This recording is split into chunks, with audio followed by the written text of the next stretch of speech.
सांगली विधानसभा मतदारसंघात काँग्रेस उमेदवार पृथ्वीराज पाटील यांचा पराभव काँग्रेसमधील बंडखोरीमुळे झाला। त्यांचा बंदोबस्त करण्याची सूचना पक्षाच्या वरिष्ठांकडे करणार का? पक्षात वैचारिक भूमिका महत्त्वाची आहे, त्याशिवाय संघटन मजबूत होणार नाही। महापालिका निवडणुकीत एका गटाचे उमेदवार येतील पण काँग्रेस पक्षाची सत्ता येणार नाही, यावर काय उपाय करणार? काँग्रेस नेत्यांनी काँग्रेसचा पराभव केला, त्यामुळे निष्ठेने काम केलेल्या कार्यकर्त्यांची 16 वर्षे वाया गेली, याला जबाबदार कोण? बंडखोर उमेदवाराचा प्रचार केलेल्यांना महापालिका उमेदवारी देऊ नका, त्यांच्यावर कारवाई करणार का? मतदारसंघात राज्य आणि केंद्र स्तरावरील काँग्रेस पक्षाचे किती पदाधिकारी व नेते आले?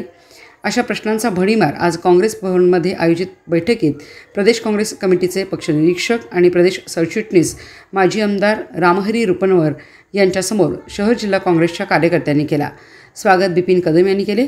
प्रास्ताविक करताना शहर जिल्हाध्यक्ष पृथ्वीराज पाटील म्हणाले, कार्यकर्त्यांचा आवाज दाबला जातो, निष्ठावंतावर अन्याय आणि बंडखोरांना पायघड्या ही कसली संस्कृती? सामान्य निष्ठावंत कार्यकर्ते ही पक्षाची ताकद असते। सांगली विधानसभा निवडणुकीत जो प्रकार स्वकीयांनी केला त्यामुळे कार्यकर्ते अस्वस्थ असून त्यांच्या मनात असंतोष धुमसत आहे। अय्याजभाई नायकवडी, अनिल मोहिले, ॲडव्होकेट अमोल चिमान्ना, राजेंद्र कांबळे, विपिन कदम, डीपी बनसोडे, प्रकाश बरडोले, भारती भगत, सनी धोत्रे यांनी तर काँग्रेसचे गटबाजी करणारे नेतेच काँग्रेस संपवत आहेत असे सांगून काँग्रेस पक्ष कोण संपवत आहे याची जंत्रीच मांडली।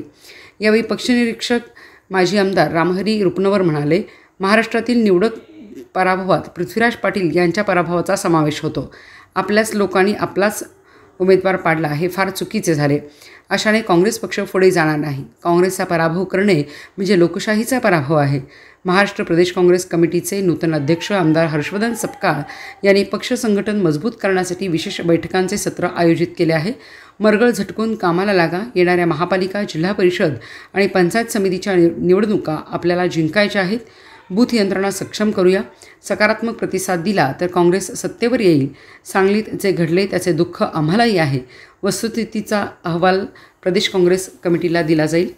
जिल्ह्यातील काँग्रेस पक्ष संघटन कामाचा आढावा घेण्यासाठी पक्षनिरीक्षकांनी बोलवलेल्या या बैठकीस अजीजभाई मिस्त्री, प्राध्यापक ND Birnale, advocate AA Kazi, Altaf Mendhari, Anandrao Patil Sangliwadi, Ashok Singh Rajput, Yakub Maner, Samir Mujawar, Irfan Kedia, Shamshad व जन्नत नायकवडी, रामभाऊ पाटील, अत्तार आयुब निशाणदार, प्रशांत अहिबळे व शहर जिल्हा काँग्रेसचे कार्यकर्ते मोठ्या संख्येने उपस्थित होते।